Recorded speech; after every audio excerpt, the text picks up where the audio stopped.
Noticentro 1, CMI. Presidente anuncia paquete de medidas económicas para pequeñas empresas y trabajadores independientes, a condición de que no hagan despidos. Se suspenden por 3 meses los aportes a pensiones, anuncia el mandatario. Presidente Duque crea contribución solidaria para los sueldos del sector público. Quienes ganen más de 10 millones de pesos deberán aportar un porcentaje para ayudar a los más necesitados durante la crisis.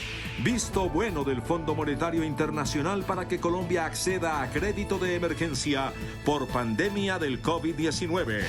A partir del lunes, supermercados y domicilios de comidas del país solo podrán funcionar de 6 de la mañana a 8 de la noche por el resto de la cuarentena.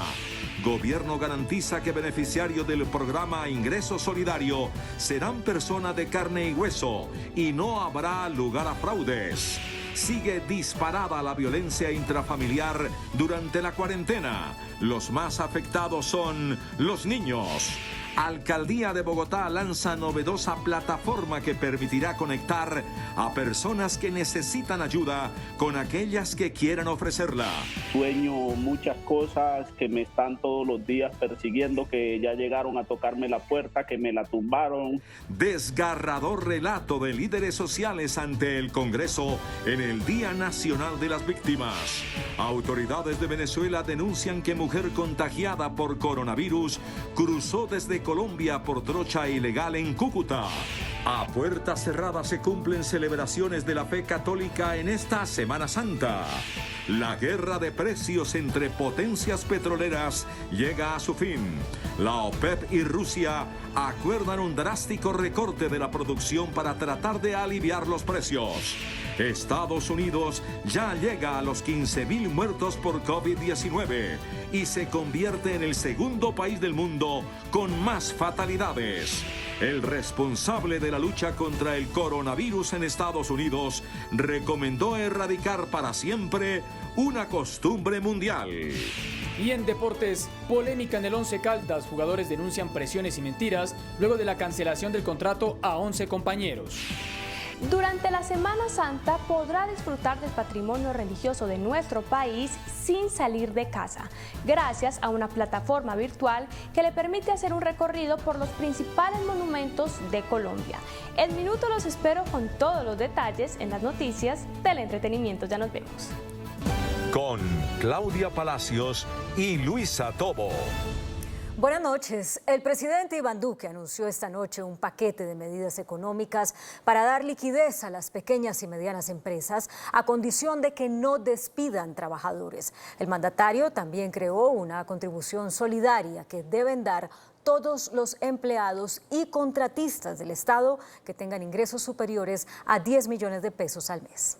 El presidente Iván Duque anunció en esta noche de Jueves Santo que el Estado va a financiar durante 3 meses las nóminas de las pequeñas y medianas empresas que anunciaron que no tienen liquidez para pagar a sus empleados. Por eso, nosotros en los próximos días estaremos desarrollando un decreto que habilita de manera muy clara a que el Estado pueda financiar por 3 meses esas nóminas de las MIPYMES, sobre todo tratando de cubrir a esas personas hasta 5 salarios mínimos. Esto se hace frente a un compromiso que debe quedar explícito, y es que no haya despidos de personal.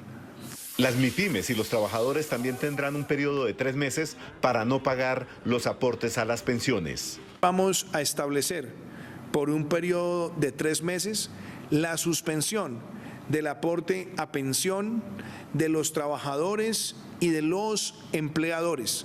Obviamente lo que nosotros queremos es seguir garantizando el pago del seguro provisional, y pueden estar tranquilos todos los pensionados que seguirán recibiendo su pensión sin ningún problema.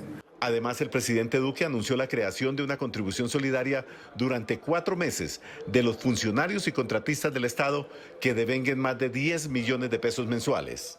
Ese también es un mensaje donde los funcionarios que tenemos asegurado nuestro empleo, que tenemos en este momento más tranquilidad que la que puedan tener otros ciudadanos, aquí asumimos también un componente de solidaridad. y será a partir de ingresos superiores a los 10 millones de pesos. Prácticamente entre 10 y 15 millones de pesos, la contribución será del 10% durante 4 meses.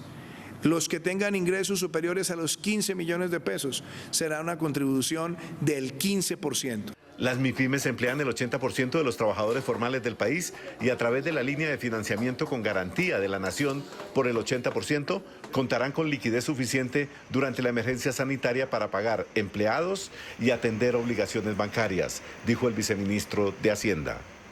La directora del Fondo Monetario Internacional, Kristalina Georgieva, dio hoy su visto bueno para que Colombia obtenga la renovación de un crédito contingente para enfrentar la emergencia causada por la pandemia del COVID-19.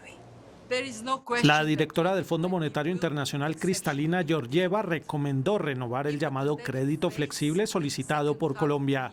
Se trata de una especie de cupo que el Fondo Monetario le otorga a algunos países para mantener a flote las economías en situaciones de emergencia como la pandemia del COVID-19. La línea de crédito solicitada por el Banco de la República asciende a 10.800 millones de dólares. Es un espaldarazo al manejo de la economía que tiene el país. En segundo lugar, es un mensaje que genera confianza en los mercados.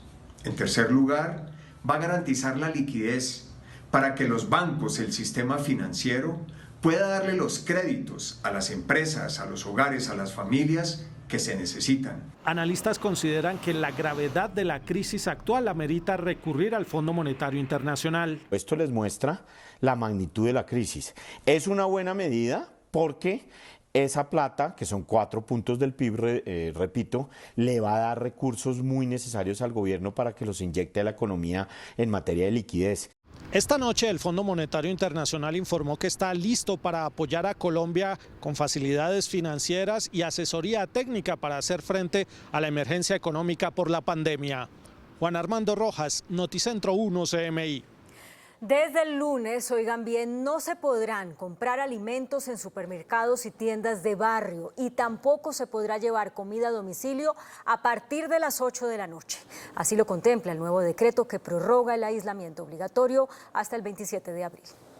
El decreto 531 de 2020 que prorroga el aislamiento obligatorio hasta el próximo 27 de abril trae una importante modificación que determina que los supermercados, tiendas de barrio, restaurantes y domicilios solo podrán funcionar hasta las 8 de la noche, dice el parágrafo 5. Las excepciones contempladas en los numerales 12 y 23 podrán ser desarrolladas mientras dure la medida de aislamiento preventivo obligatorio en el horario comprendido entre las 6 a.m. y las 8 p.m. Los numerales 12 y 23 se refieren específicamente a abastos, tiendas de barrio, bodegas, supermercados, restaurantes y domicilios que solo podrán atender hasta las 8 de la noche. Desde ya, la medida causó rechazo entre quienes trabajan a domicilio. Yo tengo un niño de 6 años que mantener, es duro. Estamos trabajando, pero no vamos a cobrar todavía. Como dice la señora, por gracia de Dios que estamos, no hacemos nada en casa. No vamos a comer. Otra modificación importante del decreto es que los trabajadores de la educación quedan exentos de las restricciones. El desplazamiento estrictamente necesario del personal directivo y docente de instituciones educativas públicas y privadas para prevenir, mitigar y atender la emergencia sanitaria por causa coronavirus COVID-19. El decreto 531 establece que los alcaldes y gobernadores deberán establecer medidas para el desplazamiento seguro y preventivo de los trabajadores de la salud. Y el gobierno garantizó que los beneficiarios del programa Ingreso Solidario serán personas de carne y hueso y no hay lugar a fraudes o suplantaciones porque los bancos verificarán las identidades de quienes reciban el subsidio del Estado. Esto dijo a Noticentro 1 CMI el secretario general de la Presidencia, Diego Molano. Ante la confusión que se ha creado por el buscador del programa Ingreso Solidario, que mostraba cédulas y nombres al parecer equivocados de personas que podían recibir el beneficio, el secretario general de la Presidencia, Diego Molano, explicó que la base de datos fue conformada con información real del Sisbén. La creación de esa base de datos la hizo el Departamento Nacional de Planeación en conjunto con el Ministerio de Hacienda, cruzando las bases de datos del Sisbén, descontando los beneficiarios de otros programas sociales, además cruzando con información de las cuentas de ahorro y de los teléfonos celulares de los colombianos. Los beneficiarios se dividen en dos grupos, uno que ya tiene cuenta de ahorros en la banca ¿Qué significa? Que son personas que están en el CISBEN, son de carne y hueso, están en los municipios colombianos, son vulnerables y por eso merecían recibir esos 160.000 pesos. Allí no hay posibilidad de fraude porque las cédulas con las que fueron creadas esas cuentas son reales y son verdaderas y, pues, por supuesto, verificadas por los bancos. El otro grupo tiene que abrir cuenta de ahorros. No pueden abrir esa cuenta quienes presenten cédulas falsas. Por eso el gobierno envía este mensaje a los colombianos. Los colombianos pueden tener la certeza que el programa Ingreso Solidario, a través de bancarizar tanto a los que ya tienen la cuenta de ahorro como a los que se van a bancarizar para recibir el pago en este proceso, va a asegurar que el subsidio llegue a quienes son personas hoy que están en Colombia, que están sisbenizadas y que necesitan del apoyo del Estado. El registrador nacional, Alexander Vega, por su parte, anunció que su entidad ayudará al gobierno a cruzar la base de datos para entregar las ayudas humanitarias a los colombianos en condición de vulnerabilidad durante la emergencia sanitaria. ¿La idea cuál es? Proteger las ayudas que se va a entregar el gobierno nacional y las empresas privadas. El gobierno asegura que ya realizó el giro solidario a 1.200.000 personas y espera hacerlo muy pronto con 1.800.000 más que hoy no están bancarizadas. El gobierno confirmó que durante el periodo de aislamiento se dispararon los casos de violencia intrafamiliar por encima del 100%. Las niñas y los niños también están sufriendo el rigor del aislamiento. Aunque los casos oficialmente reportados a Medicina Legal y comisarías de familia sobre violencia intrafamiliar se mantienen en los promedios históricos, la viceministra de Justicia, Juanita López, aseguró que a la línea 155, dispuesta por la Vicepresidencia de la República, se dispararon las denuncias por encima del 100%. El comportamiento de la línea 155 sobre violencia contra las mujeres, que ha subido, la semana pasada íbamos en 79%, a hoy nos ha reportado la Consejería Presidencial para Equidad de la Mujer, ya está en un 110% de aumento de casos que se reportan a través de la línea 155. La funcionaria reiteró el llamado a los colombianos a denunciar cualquier maltrato físico, mental o psicológico, reiterando que los niños también se están viendo afectados por esta violencia intrafamiliar. Las autoridades han dispuesto las líneas de atención 155, 141 y 122 para atender todos los casos. Y la Alcaldía de Bogotá lanzó una novedosa plataforma que permitirá conectar a las personas que necesitan ayuda con aquellas que quieran ofrecerla. Se trata de una aplicación de uso gratuito y que cuenta con sistema de georreferenciación. Unos necesitan. Yo tengo 3 hijitos, yo no tengo ni que llevarles de comer ni nada de eso. Y otros están dispuestos a ayudar. Pues le haría un mercadito con el mayor gusto. Por eso, para unir a los unos con los otros, el distrito creó una plataforma virtual con georreferenciación. Se trata de www.reddecuidadociudadano.gov.co. Pero faltaba algo que las encontrara. Así que la página es un instrumento para que la gente se encuentre y pongamos al máximo esa capacidad de cooperación y de solidaridad que ya hoy estamos demostrando. Para usar la plataforma, solo debe ingresar a la página, dar clic en Necesito o Ayudo dependiendo su interés. Luego tendrá que registrarse con nombre, correo electrónico y contraseña. Hay 4 tipos de ayudas: vitales, de salud, transporte o simplemente usted puede ofrecer su compañía a través de Internet. Encontramos que la gente necesitaba en medio de este aislamiento hablar con alguien, así que puede encontrar ayuda psicosocial o puede tener ayuda espiritual o ayuda jurídica. La red de cuidadores le muestra un mapa con quienes piden y ofrecen ayuda, según el sector de la ciudad en el que esté ubicado. Usted podrá hacer clic, conocer el problema y ser solidario. La página tiene habilitado un sistema de georreferenciación que cuando usted ingresa le pide autorización para ubicar su ayuda o necesidad en el mapa. Así que usted va a poder encontrar un mapa en donde puede identificar cerca a su casa quiénes están necesitando algo o quién está prestando una ayuda en especial. La herramienta es de uso gratuito. La Fiscalía General de la Nación dio a conocer que 118 personas son investigadas por violar las medidas de aislamiento para prevenir contagios con coronavirus.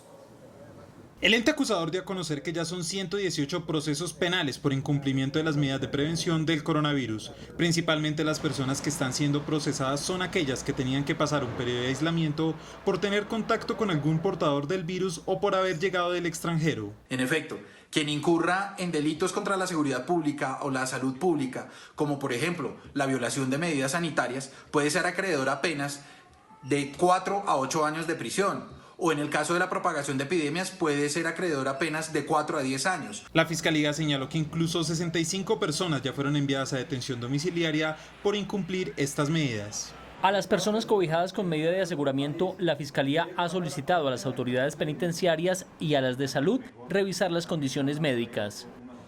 Y el Ministerio de Salud reportó otras 14 muertes en Colombia en tan solo un día por COVID-19. Esta es la cifra diaria más alta desde que se confirmó la primera víctima fatal. El número de infectados ya superó los 2.200. Fallecidos. El coronavirus COVID-19 cobró la vida de otras 14 personas en el país. Hombre de 98 años en Ocaña, norte de Santander, sin otras enfermedades.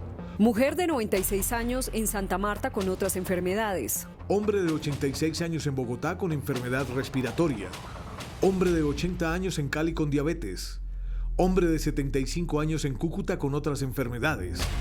Hombre de 73 años en Pasto sin otras enfermedades. Hombre de 71 años en Bogotá con enfermedad respiratoria. Hombre de 71 años en Turbaco, Bolívar con otras enfermedades. Hombre de 68 años en Cartagena sin otras enfermedades. Hombre de 66 años en Cartagena con otras enfermedades. Hombre de 62 años en Ipiales, Nariño con otras enfermedades. Mujer de 59 años en Cali con otras enfermedades. Hombre de 58 años en Cartagena con hipertensión. Mujer de 37 años en Bogotá sin otras enfermedades. Contagiados.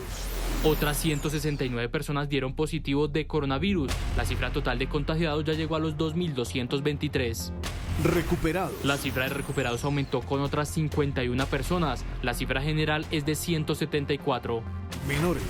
Hasta la fecha son 49 niños confirmados que padecen del COVID-19, 6 más que este miércoles. COVID-19 en Colombia. En Bogotá se registra la mayor cifra del país, son 1.029 personas infectadas. El departamento del Valle del Cauca y Antioquia tienen la mayor cifra de positivos. A la fecha se ha descartado que 32.687 personas tengan el coronavirus. Científicos colombianos le apuestan a una compleja técnica que podría salvar las vidas de los más afectados por COVID-19. La sangre de los recuperados podría ser la solución. Colombia se prepara para iniciar el proceso de plasma convaleciente en pacientes afectados por el COVID-19. Consiste en que cuando una persona se ha recuperado de la enfermedad que llamamos entonces el paciente convaleciente, en el plasma de este paciente, en su sangre, van a estar los anticuerpos. Estos anticuerpos que llamamos defensas comúnmente, nosotros entonces los vamos a obtener mediante un procedimiento que se llama plasmaféresis que realizamos en el banco de sangre. La sangre y los anticuerpos de las personas recuperadas del coronavirus podría salvar las vidas de los más afectados. El paciente que está infectado con el coronavirus y que se encuentra hospitalizado y en una fase crítica de la enfermedad, nosotros entonces le vamos a transfundir este plasma. ¿Qué va a hacer este plasma? Va a neutralizar el virus que se encuentra en el organismo, en esa persona que está muy enferma y por lo tanto se va a recuperar de la enfermedad. Esta compleja técnica le ha aportado grandes beneficios a la humanidad, entre otras pandemias como la gripe española, el SARS, entre otras. Actualmente entonces en Estados Unidos, en España y en Colombia venimos trabajando en esta tecnología junto con otros países como China y también Alemania y Francia para poder entonces tener una alternativa terapéutica y lograr que esta pandemia nosotros recuperemos los pacientes lo más rápido posible y recuperemos y sanemos vidas. Será el Instituto Nacional de Salud de la mano con el Ministerio de Salud y la Fundación Banco Nacional de Sangre quienes darían el paso para iniciar la técnica de plasma convaleciente. A puerta cerrada y con transmisión por internet se llevaron a cabo las celebraciones religiosas del Jueves Santo en las iglesias del país. Así se vieron hoy los principales templos de la fe católica en Colombia. Unas pocas personas llegaron hasta sus puertas cerradas para rezar durante unos minutos y volver rápidamente a cumplir el aislamiento obligatorio. La celebración de la última cena y la oración de Jesús en el huerto de Getsemaní se cumplió a puerta cerrada. Son sentimientos encontrados porque nos hemos preparado para acompañar a nuestra comunidad, para servirle a ellos, para estar atentos de ellos, acogiéndolos, brindándoles compañía. y de la noche a la mañana quedar, como ven, nuestro templo vacío, sin nadie, a puertas cerradas, nosotros adentro sin poder salir, eso nos llena un poco de nostalgia. Las transmisiones por internet alcanzaron miles de reproducciones. Celebramos las Eucaristías, las transmitimos en directo por Facebook y luego se colocan en la plataforma de YouTube. Es la manera de llegar a muchas más personas. Tampoco habrá procesiones de Viernes Santo. Migración Colombia encontró en un peaje a las afueras de Bogotá a 334 venezolanos que viajaban hacia su país a bordo de 6 buses. Hey, escúcheme por favor y van tomando distancia por favor. Los 334 venezolanos que encontró Migración Colombia en el peaje de los Andes, saliendo de Bogotá por la autopista norte, se dirigen hacia Venezuela vía Cúcuta. Esto lo organizamos por un grupo de WhatsApp, pagamos el pasaje de 130.000 pesos. ¿Por persona? Sí. De acuerdo con Migración Colombia, los 6 buses con los venezolanos no podían trasladarse a Cúcuta, sino cuando el paso fronterizo se descongestione. Esto es, mañana a primera hora si no sucede nada extraordinario. En este bus nada más tengo 5 mujeres embarazadas. Las autoridades le informaron a Noticentro 1 CMI que en este caso a los venezolanos no se les podría impedir viajar a su país por cuanto existe para ellos una especie de corredor humanitario. A esa necesidad que tenemos los migrantes venezolanos de volver con nuestra familia. Solamente queremos entrar a nuestro país. Solamente eso es lo que pedimos. Dentro de los buses, Migración Colombia contabilizó a 48 menores de edad, entre ellos 6 bebés. Y en una bomba de tiempo se convirtió para Santander el arribo de miles de venezolanos que se están agolpando en el Parque del Agua, a las afueras de Bucaramanga. Esta noche comenzarán su traslado en buses hacia la frontera. Un milagro santo se dio hoy para solucionar la grave problemática que viven miles de venezolanos apostados a las afueras de Bucaramanga esperando ayuda para regresar a su país. Tenemos una bomba de tiempo aquí en Bucaramanga, en el Parque del Agua, por eso hemos decidido hoy transportar y trasladar a 300 personas. Y es que las consecuencias de este grave hacinamiento las están viviendo con más fuerza bebés, adultos mayores y mujeres embarazadas. Estamos luchando y tratando de llegar a la frontera. No queremos pasar más necesidad. Muchas gracias. El mandatario santandereano instó a sus homólogos del país a no ser indolentes con el drama de los migrantes venezolanos y pidió su ayuda para transporte y alimentos. El costo de cada bus para movilizar en promedio 30 venezolanos supera los 4 millones de pesos, recursos que subsidian la alcaldía, la gobernación y algunos empresarios. La alcaldía de Barranquilla modificó el pico y cédula que regía en la capital del Atlántico desde el 2 de abril. Buscando disminuir el número de personas en las calles, la alcaldía de Barranquilla modificó el pico y cédula en esta capital. Estaba fijado para circular los días pares o impares, según el último dígito del documento de identificación. La medida será más restrictiva y regirá también para los municipios de Soledad, Malambo, Puerto Colombia y Galapa. A partir de este lunes, cuando empiece la extensión del aislamiento obligatorio, hemos llegado a un consenso con las otras alcaldías del área metropolitana y vamos a unificar la medida de pico y cédula. Según esta programación, solo se podrá salir a hacer diligencias 2 días a la semana. Y la medida será de la siguiente forma. El lunes podrán salir las cédulas 1, 2 y 3. El martes 4, 5 y 6. El miércoles 7, 8 y 9. Y así sucesivamente hasta llegar al domingo, cuando solo podrán salir las cédulas 9 y 0. En Barranquilla son 57 los casos confirmados de coronavirus y 2 los decesos. El avión presidencial apoyó en las últimas horas el envío de insumos hospitalarios adquiridos por la gobernación de San Andrés. La aeronave partió desde la base aérea de Malambo en el Atlántico. 25 camas de cuidados intensivos, respiradores y otros insumos médicos para dotar al Hospital Departamental de San Andrés fueron llevados a la isla desde el municipio de Malambo en el Atlántico por personal de la Fuerza Aérea Colombiana. En este momento se van las 25 camas de UCI, 9 ventiladores, equipos de concentradores de oxígeno, los equipos de los carros de paro, al igual de que sistemas de protección como guantes, tapabocas y indumentaria para los médicos. Por el cierre de los vuelos comerciales se dispuso coordinar con aviones de la Fuerza Aérea enviar estos insumos hospitalarios. Bueno, para atender la emergencia que se podría presentar también en el archipiélago de San Andrés y Providencia, la Fuerza Aérea Colombiana no solamente dispuso este avión, el 767, que es un carguero, sino también dispuso el BBJ para cumplir ese tipo de requerimientos. El material fue adquirido por la Gobernación de San Andrés con el apoyo de la Secretaría de Salud de Barranquilla.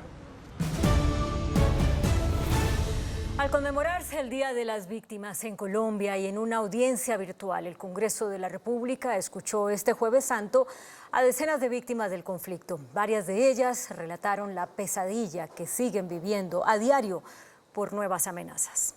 Víctimas del conflicto armado que ha padecido Colombia han caído por miles y siguen cayendo en cualquier parte del territorio nacional porque el desangre en nuestro país no para. Hoy, 9 de abril, y al conmemorarse el Día de las Víctimas en Colombia, el Congreso de la República escuchó sus testimonios de vida y de supervivencia, como es el caso de Leiner Palacios y Francia Márquez. Leiner, sobreviviente de la masacre de Bojayá de hace 18 años, tuvo que salir de su territorio por nuevas amenazas de muerte. Para mí realmente no es vivir, para mí realmente esto es sobrevivir. Yo me acuesto, para mí el día es tremendamente largo, en la incertidumbre que en cualquier instante me pueden atacar, y la noche es bastante larga. Yo me despierto con pesadillas, sueño muchas cosas que me están todos los días persiguiendo, que ya llegaron a tocarme la puerta, que me la tumbaron. Y Francia Márquez, a quien intentaron matar el 4 de mayo del año pasado, conmueve con su testimonio de lo que es vivir con la muerte persiguiéndola. Es una situación muy angustiante saber que uno está andando y que en cualquier momento simplemente vamos a seguir siendo parte de las estadísticas de los líderes sociales que todos los días se asesinan en un territorio. Esto genera un problema de enfermedad, sí, de alguna manera, por todo el estrés que eso significa. En la sesión, que duró 5 horas, el senador Roy Barreras les fue dando la palabra a cada uno de los voceros de organizaciones de víctimas, de la guerrilla, de los paramilitares, del Estado. Todos pidieron trato igualitario y hasta algunos victimarios, como el desmovilizado senador de las FARC, Carlos Antonio Lozada, reiteraron su pedido de perdón. Ojalá seamos perdonados por los errores, las equivocaciones, los excesos que hayamos cometido en medio de la confrontación. En Colombia, el Día de las Víctimas se celebra el 9 de abril como un homenaje también a la memoria de Jorge Eliezer Gaitán. Un soldado fue asesinado, al parecer, por uno de sus compañeros en un batallón del ejército en Urabá. El soldado Diego Andrés Pacheco Ramos murió luego de que uno de sus compañeros accionara su arma de fuego y le disparara. El crimen ocurrió en el interior del batallón de apoyo de servicios para el combate de la Brigada 17 en Carepa, Urabá, antioqueño. A través de un comunicado, la 7ª División del Ejército informó. De manera inmediata se adelantaron los actos urgentes por parte de la autoridad competente para adelantar la investigación penal correspondiente. Igualmente ordenó el inicio de la indagación disciplinaria para esclarecer el hecho. Un Jueves Santo único en la historia se vivió hoy en el Vaticano por cuenta del coronavirus. El Papa Francisco celebró la tradicional misa en una catedral vacía y a puerta cerrada. Millones de fieles siguieron la liturgia por internet. En un Vaticano vacío, sin los miles de feligreses que cada año asisten a la Basílica de San Pedro, el Papa Francisco ofició la misa con millones de espectadores virtuales que siguieron la transmisión de la Eucaristía desde sus casas. En la misa que conmemora la última cena de Jesús con sus apóstoles, el sumo pontífice hizo un homenaje a quienes en esta dura crisis entregan su vida para servir. No posso lasciar passare questa messa sin ricordare i sacerdoti che offrono la vita per il Signore. Sono morti più di 60 qui in Italia, nell'attenzione dei malati negli ospedali. Cada año el Santo Padre visita una prisión para hacer el tradicional rito de lavado de pies, pero este año fue eliminado para evitar la posible propagación del virus. El Patriarca Universal presidió esta liturgia en el altar de la catedral, donde se expusieron 2 imágenes a las que se ha encomendado para pedir el final de esta pandemia que azota al mundo entero. La cifra de muertos por el coronavirus en todo el mundo ya superó las 90.000 personas y los contagios sobrepasan el 1,5 millones. En Europa, la fatalidad del COVID-19 sigue disparada. En Francia alcanzó las 12.000 víctimas mortales. La pandemia del coronavirus en las últimas 24 horas dejó más de 82.000 nuevos casos de COVID-19 a nivel mundial, cuando el patógeno ya deja más de 90.000 víctimas fatales y 1,5 millones de infectados, de los cuales Europa acumula más del 46%. El recrudecimiento del brote se ha sentido fuertemente en Reino Unido a lo largo de la semana, en la cual ha sufrido un disparado récord en la fatalidad del virus, que en un solo día deja 881 decesos, que elevaron el total a la barrera de los 8.000 fallecidos y los 65.000 casos de infección. Pero mientras Londres evalúa extender el confinamiento, el primer ministro británico Boris Johnson abandonó la unidad de cuidados intensivos, mientras desde su despacho oficial aseguran que el jefe de gobierno mantiene un ánimo extremadamente bueno y es monitoreado de cerca por los médicos. La disparada de la infección también se siente en Francia, donde la cifra de fallecidos no deja de aumentar y ya llegó a los 12.000 fallecidos y los contagiados superan los 86.000. Entre tanto, en Estados Unidos los indicadores de fatalidades y contagios siguen fuera de control. Hoy el país norteamericano pasó a ser la segunda nación con más muertes en el mundo al reportar más de 16.000 víctimas, superados solo por Italia. Estados Unidos se convirtió hoy en el segundo país con mayor número de muertos en el mundo. Italia va encabezando la lista, superando la barrera de los 18.000. Estados Unidos ya registra más de 16.300 decesos. Tercero se encuentra España, que tiene más de 15.000 muertos. Mientras los casos positivos de COVID-19 en territorio estadounidense ya superan los 455.000. El estado de Nueva York, epicentro de la pandemia con 7.000 decesos confirmados, registra el mayor número de muertos por coronavirus en el país, aunque la curva de contagios, que llegó a superar los 160.000, se ha ido aplanando. Según el gobernador Andrew Cuomo, pese a estas significativas cifras, el número de pacientes hospitalizados está disminuyendo.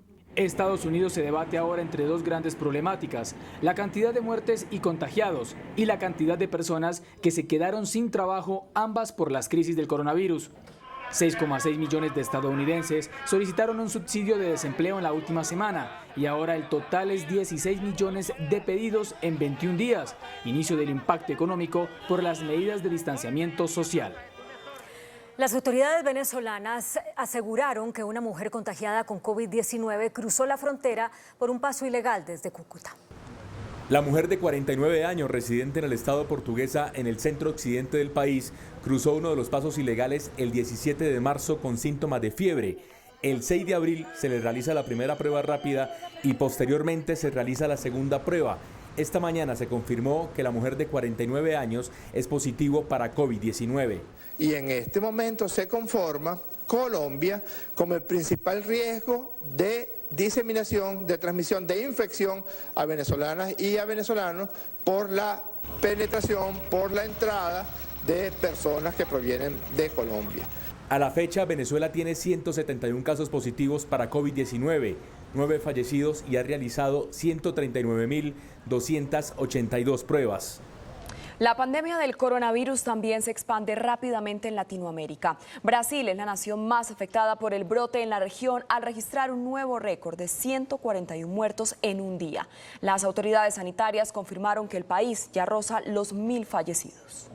Brasil, el actual epicentro de la pandemia del COVID-19 en América Latina, experimenta una disparada de la mortalidad del patógeno que sigue alcanzando máximos, mientras el presidente Jair Bolsonaro sigue generando polémica por su gestión de la crisis, especialmente después de advertir que importaría de la India materiales para producir hidroxicloroquina, un medicamento usado para combatir el coronavirus, pero que no ha sido demostrado científicamente y es cuestionado por sus efectos adversos. El ultraderechista insiste en subestimar el brote de coronavirus, cuya mortalidad se ha disparado en el gigante suramericano, que durante toda la semana ha registrado máximos diarios de muertos y en las últimas 24 horas con el fallecimiento de 141 personas. Brasil ya roza la barrera de los 1.000 muertos. Chile también reportó la fatalidad diaria más alta desde el inicio de la epidemia, al confirmar la muerte de 9 personas, que elevó el total de muertos del país austral a 57, cuando la cifra de infectados llegó a los 6.000. Y en Estados Unidos, el responsable de la Casa Blanca para la lucha contra el coronavirus recomendó erradicar para siempre una costumbre mundial: el apretón de manos. El doctor Anthony Fauci, el principal experto médico de Estados Unidos en la pandemia de coronavirus y asesor de primera línea del grupo de trabajo sobre COVID-19 del presidente Donald Trump, advirtió que sería fundamental que una costumbre muy occidental, como es el saludar de mano, sea erradicada para siempre para evitar nuevos brotes infecciosos en el futuro. What are the things that you could still do and still approach normal? One of them is absolute compulsive hand washing.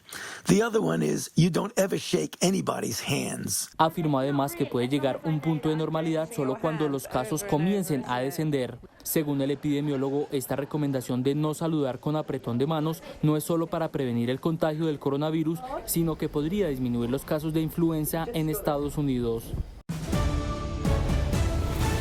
Un grupo de médicos de la Facultad de Medicina Veterinaria y de Zootecnia de la Universidad Nacional expidió un comunicado en el que señala que hasta el momento no hay evidencias de que las mascotas transmitan el coronavirus a los humanos.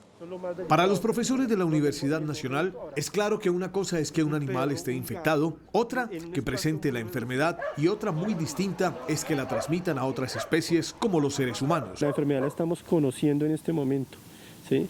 Y hasta el momento no se ha demostrado que las mascotas transmitan la enfermedad.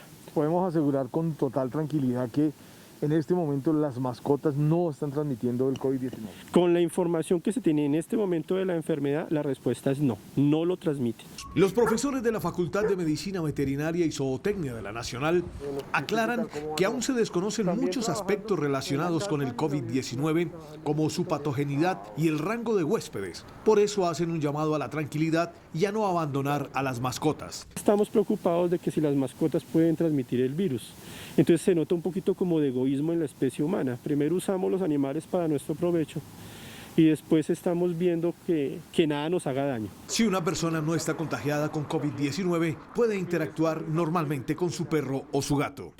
Si yo estoy en mi casa no tengo COVID, ¿sí?, y vivo con mi mascota, mi relación puede ser completamente normal con ella. Según los profesores, en estos tiempos de aislamiento y cuarentena, las mascotas pueden reducir el estrés y ayudar a mantener unidas a las familias.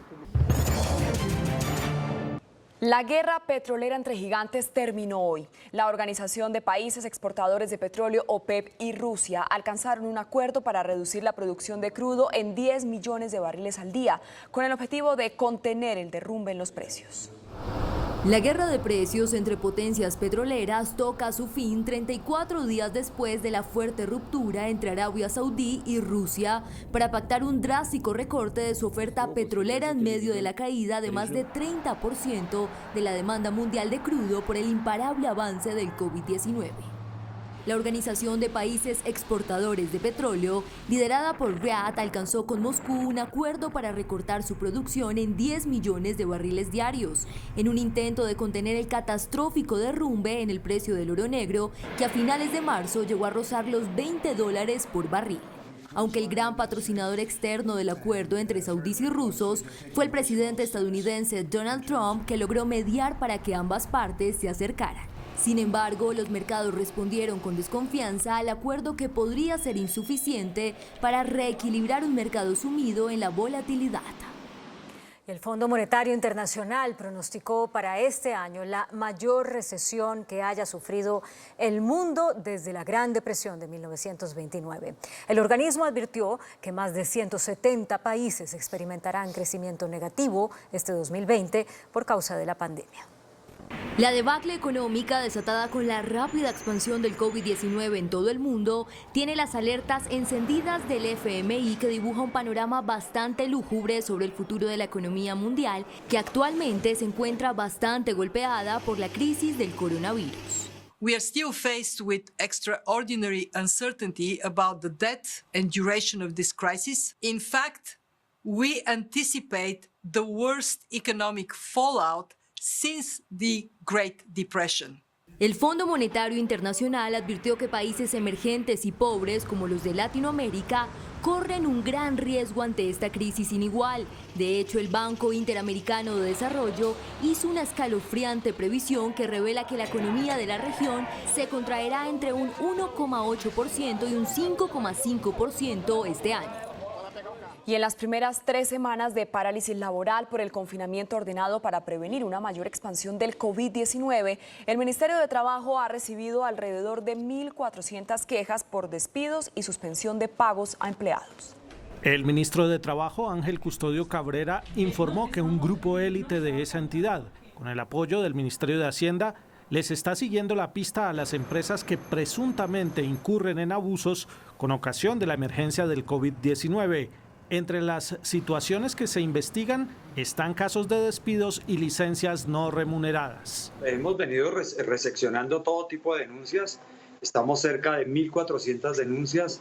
El 44% tiene que ver con la violación de los derechos laborales. En este sentido, hay que pedir las pruebas, hay que solicitarle a las empresas y eso requiere una cantidad de días que están cursando en este momento para que ya los inspectores de trabajo tomen alguna decisión. El Ministerio de Trabajo ha difundido a través de sus redes sociales las alternativas jurídicas que tienen los empresarios por estos días para no recurrir a despidos mientras dure la emergencia del COVID-19. El ministro de Agricultura, Rodolfo Sea, anunció un paquete de alivio para cubrir la cartera de crédito de los agricultores del país. El Ministerio de Agricultura, a través del Fondo Nacional de Solidaridad Agropecuaria, aprobó nuevos plazos de pago para más de 32.000 productores del sector que tienen deudas y que han resultado afectados con la emergencia sanitaria del coronavirus. La medida, que beneficiará a 38 actividades productivas, tendrá como periodo de gracia hasta 2 años, tiempo en el que no se efectuará pago alguno. Para mantener sus nóminas, para seguir produciendo, y especialmente estamos haciendo énfasis en esas empresas que son del campo colombiano. Adicionalmente, se bajó la tasa de los microcréditos del 2.3% al 0.97% mensual.